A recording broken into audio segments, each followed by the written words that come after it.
लेकिन हम समझते ही नहीं इसको। जब बाहर से कोई चीज़ हमारे ऊपर फेंकी जाती है तो हम समझते हैं कि ये बहुत अच्छा हुआ भाई।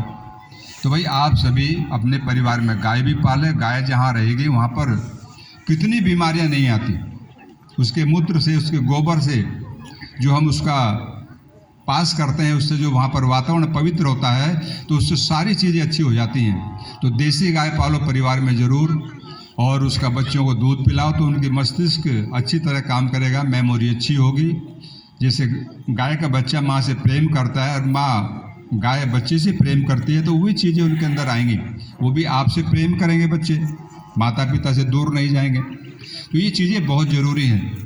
तो आप सभी यहाँ पर पधारे, और विनीत जी और हमारे बुजुर्ग जो बैठे हुए हैं बराबर में, इनका तो जीवन अनुभव से भरा हुआ है, इनसे हमें सीखना है। तो आप सब यहाँ पर आए और आपने इन विचारों को सुना।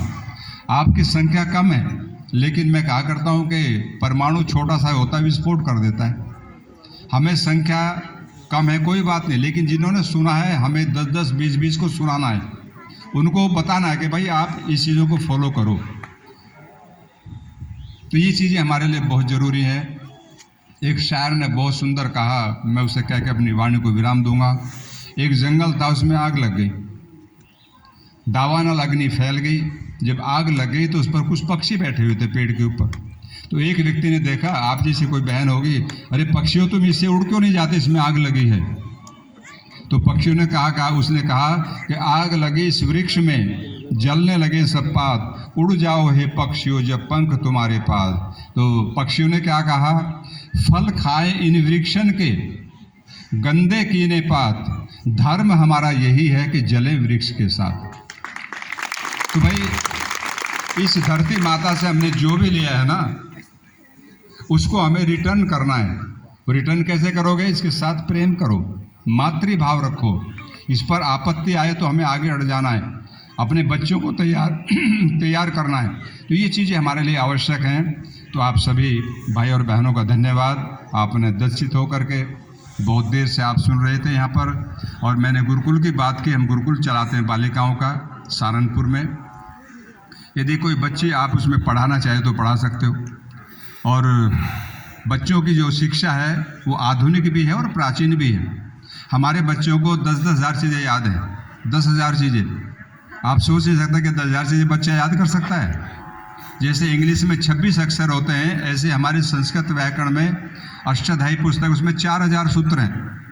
जैसे 26 अक्षर पढ़ने के पश्चात ही बच्चा इंग्लिश पढ़ सकता है, ये हमारी जो वर्णमाला है उसको पढ़ने के बाद हिंदी पढ़ सकता है। ऐसे वो 4,000 सूत्र कंठ करने के बाद उसका पाठ आगे बढ़ता है। अब देखिए उसका दिमाग कितना तेज होगा। तो ये चीज़ें सिखाई जाती है। तो हम 3, 4, 5 कक्षाओं में बच्चों को लेते हैं, बालिकाओं को।